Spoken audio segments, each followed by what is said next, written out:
I received a letter last week from a man in Chicago. He wrote to me, Neville, I have been imagining wealth for 3 years. 3 years. I fall asleep every night visualizing money, seeing myself with abundance, picturing the life I want to live, and I am still broke. What am I doing wrong? I will tell you what he is doing wrong. Because 9 out of 10 who hear me make the exact same mistake when it comes to money. He is imagining money. Now listen carefully, that sounds like the right thing to do, does it not? You want money, so you imagine money. You picture the bills in your hand, the balance in your account, the check arriving in the mail. But I tell you tonight, and I have told you before, but I will tell you again, you do not imagine the thing. You do not imagine money. You imagine from the state of already having it. There is a world of difference between those two approaches. One keeps you locked in lack, the other sets you free. Most of you have applied this law successfully to other things. You have imagined a relationship, a trip, a conversation, and it came to pass. But when you turn to money, something blocks you. You tense up, you try too hard. You begin imagining the means, the job, the client, the check, and nothing happens. And you write to me asking, why does it work for everything else but not for money? Tonight I am going to show you why. And I am going to give you the exact technique to apply before you sleep tonight that will shift you from lack to abundance. But first, you must understand where you have been going wrong. Pause, you see, money carries with it a peculiar energy in the minds of most people. They have been taught that money is hard to come by, that you must work for it, that you must deserve it, that some have it and others do not, and there is a reason for that division. All of this is false, but it runs deep in consciousness. So when you sit down to imagine wealth, all of these old beliefs rise up and block you. And what do? You try to override them with more imagining. You visualize harder. You picture the money more vividly. You imagine the bank statement, the stack of bills, the number growing in your account. And the more you do this, the more you are affirming the very thing you are trying to escape. Because every time you imagine money coming to you are implying that you do not have it. You are living in the state of lack, dressing it up with pictures of abundance. I tell you, this is why it does not work. Now, I have told you before that feeling is the secret. But what is feeling? It is not emotion. It is not excitement or passion or desire. Feeling, in the way I use the word, is the acceptance of the wish as already fulfilled. It is the inner conviction that it is done. When you feel wealthy, you do not feel the need to imagine money. You feel the naturalness of having it.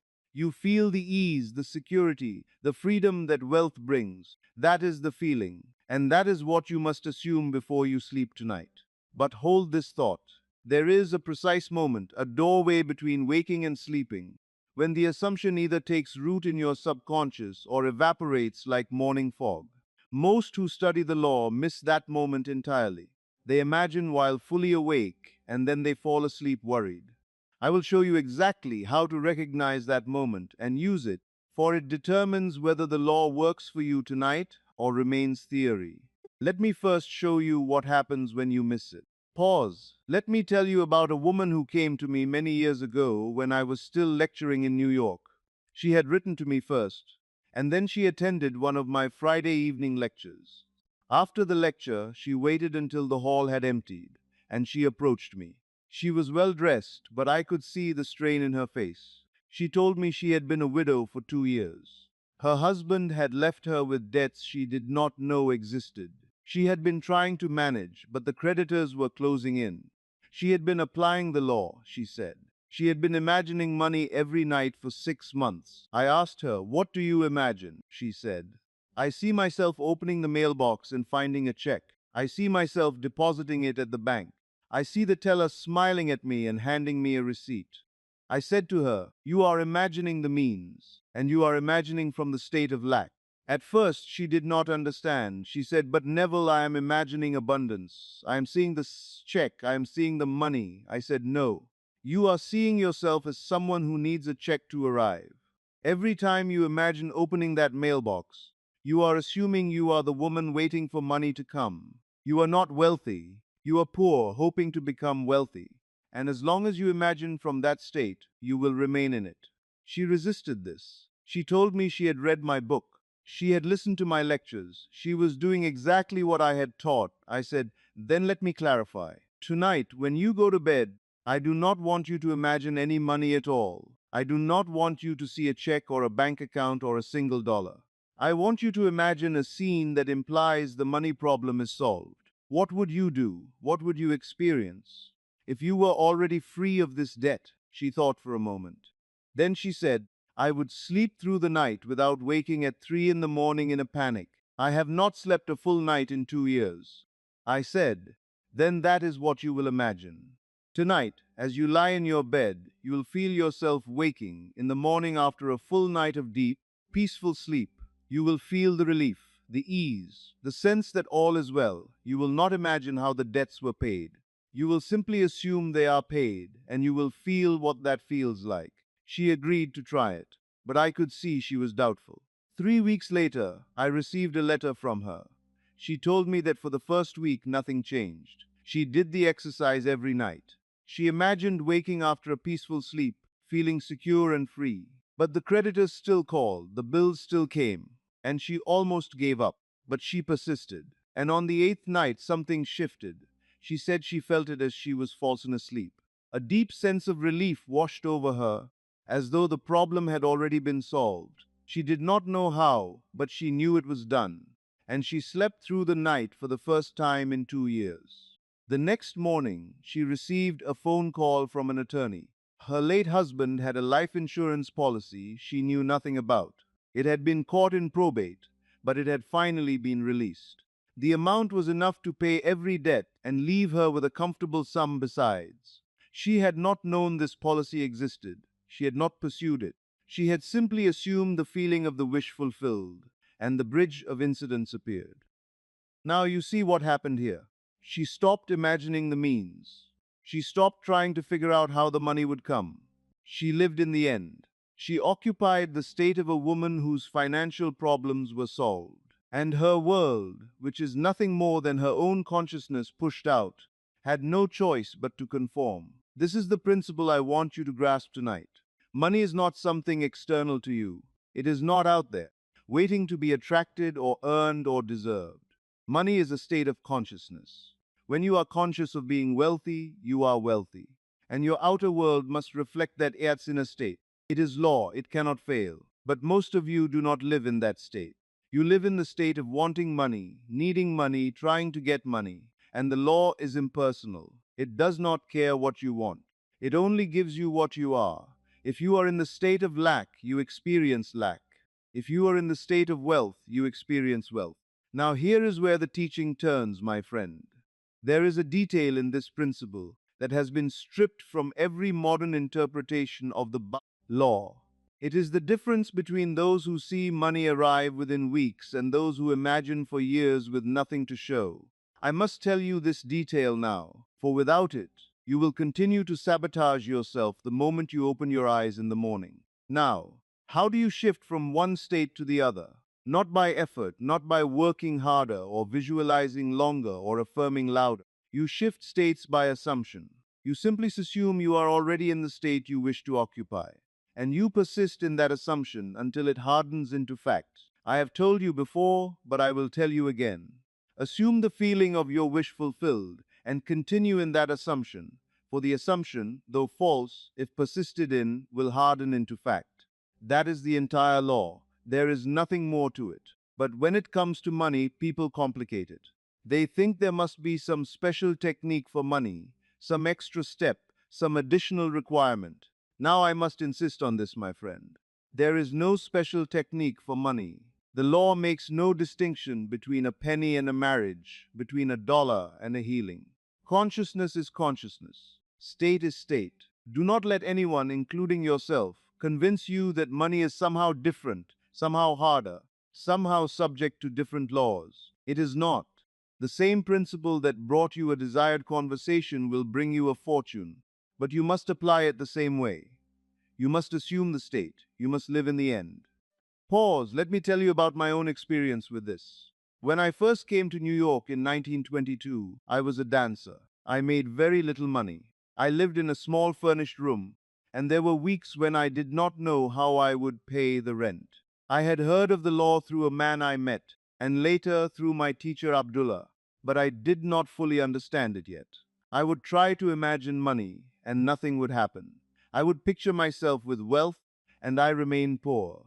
One day Abdullah said to me, Neville, you are imagining the wrong thing. I said, I am imagining wealth. He said, no. You are imagining yourself as a poor man trying to become wealthy. You must imagine yourself as already being the man you want to be. I did not understand at first, but he persisted. He told me to stop imagining money altogether. He told me to assume the feeling of being a successful man, living comfortably, teaching others. He told me to feel it as real, as natural, as already accomplished. And he told me to fall asleep in that feeling every night. I did this. And within weeks, opportunities began to appear. Not opportunities I had planned or pursued, but opportunities that seemed to arise out of nowhere. I was invited to teach. I was introduced to people who would later support my work. Money came, not because I had chased it, but because I had become, in consciousness, the man who already had it.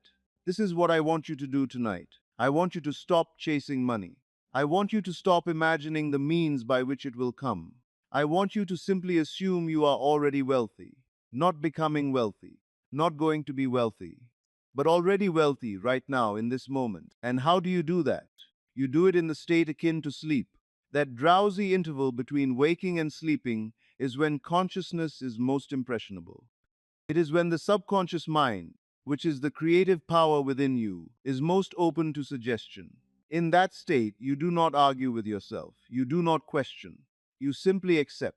And what you accept in that state, you will experience in your world. Now listen carefully, because I am going to give you the exact method to use tonight. First, when you retire to your bed, make yourself comfortable. Relax your body completely. Let go of the day. Let go of all concern about money, about bills, about how you will pay for this or that. Just relax. Second, as you begin to feel drowsy, do not fight it, welcome it. This is the state you want. This is the state akin to sleep. In this state, your conscious mind begins to recede and your subconscious mind comes forward. Third, in that drowsy state, assume the feeling of being wealthy. Do not imagine money. Do not picture your bank account. Simply feel what it would feel like to be a person who has money. Feel the ease, the freedom, the naturalness of it. If it helps, you may imagine a simple scene that implies wealth. You might imagine a friend congratulating you on your success. You might imagine yourself feeling calm and secure as you review your finances. But the scene is secondary. The feeling is primary. It is the feeling that impresses the subconscious. Fourth, do not strain to hold this feeling. Do not effort it. Simply rest in it. Let it be natural. Let it be easy, and as you feel it, allow yourself to drift into sleep. Fall asleep within the assumption of wealth. Let that be the last impression you carry into sleep. And fifth, do not check for results the next morning. Do not look at your bank account to see if anything has changed. Do not open your mailbox expecting a check. The moment you do that, you return to the state of lack. You are again the person who does not have money, looking for evidence that the law worked. Instead, persist in the assumption. Continue to live in the state of wealth. Assume it throughout your day. And before you sleep each night, return to that feeling. I promise you, if you do this, your world will change. Not because you made it change, but because you changed. And your world, which is your consciousness pushed out, must reflect the change in you. Pause. Before I address the final mistakes that sabotage even sincere practitioners, there is one thing about your waking state, the moment your eyes open tomorrow morning, that determines whether any technique you use tonight will stick or evaporate. It is the piece that separates those who see their world respond in 2 weeks from those who never do. I must address that now. Now, let me address the mistakes I see most often, because even those who understand this principle can sabotage themselves. The first mistake is impatience. You do this exercise once, and the next day you look for evidence. You check your account. You wait for the phone to ring. And when nothing appears immediately, you decide it did not work. My friend, the assumption must be persisted in. The outer world does not change overnight. It changes as your inner conviction hardens. And your inner conviction hardens through persistence, not through a single night of imagining. The second mistake is doing this exercise while simultaneously worrying about money during the day. You assume wealth before sleep, and then you wake and spend your entire day in fear, in doubt, in concern about how you will pay your bills. You cannot live in two states at once. If you are going to assume wealth at night, you must also gently redirect your thoughts during the day. When the old worry arises, do not fight it. Simply remind yourself, I am wealthy, I am secure, all is well, and return to that state. The third mistake is imagining the how. You assume you are wealthy, but then your mind begins to construct the bridge. You think, I will get a raise. I will win something. A client will call. The moment you do this, you limit the law. You are trying to tell your father, your own wonderful human imagination, how to do its work. Now listen carefully. The world will tell you that you must know how something will happen before you can believe it will happen. I tell you they are wrong.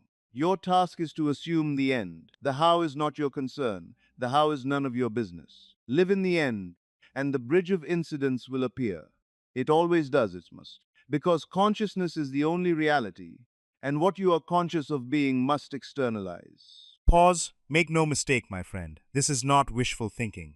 This is not positive affirmations. This is not pretending. This is the deliberate use of the most powerful force in the universe, which is your own consciousness. You are not hoping wealth will come to you. You are claiming it. You are occupying the state of wealth in your imagination. And because imagination creates reality, that state must externalize. I know some of you will say, but Neville, I have responsibilities. I have bills due tomorrow. I cannot simply assume I am wealthy when the evidence screams otherwise. And I say to you, that is exactly when you must assume it. If you have been doing this exercise and seen no result, the failure is not in the law. The failure is in your willingness to persist in the assumption despite what your senses report. Let me be plain. The law does not wait for favorable conditions. The law works regardless of conditions. Your assumption persisted in will harden into fact. But you must persist. You must remain faithful to the unseen reality, even when the seen reality denies it. This is not opinion, this is law. Do you think the woman I told you about earlier had favorable conditions? She had debts. She had creditors calling. She had every reason to remain in fear. But she assumed the feeling of relief, of security, of freedom. And the law produced the means. An insurance policy she did not know existed. She did not make that happen. She did not chase it. She simply occupied the state, and the state externalized. Remember what I told you a few moments ago, that you must live in the end. Now, this is where you see why. The end is the state. When you live in the end, you are not waiting for something to happen. You are already there in consciousness. And consciousness, being the only reality, must push out that assumption into your world. This is what I am asking you to do. Occupy the state of wealth, not tomorrow, not when conditions improve, tonight. In your imagination, you are already wealthy. And if you persist in that assumption, your outer world will conform, it must. So tonight, when you lie down to sleep, you will not imagine money. You will not visualize checks or bank accounts or anything external. You will simply feel yourself to be the person you would be if you already had all the money you need. You will feel the ease of it, the naturalness of it, the quiet confidence that comes with financial security. And you will fall asleep in that feeling. And tomorrow night, you will do it again. And the night after that. You will persist until the assumption becomes natural, until it feels more real than the outer facts, until it hardens into fact. This I know to be true. I have seen it work in my own life. I have seen it work in the lives of thousands who have heard me and applied this law, and I tell you, it will work for you. Not because you are special, not because you deserve it, but because it is law, and law is impersonal. It works for everyone who applies it.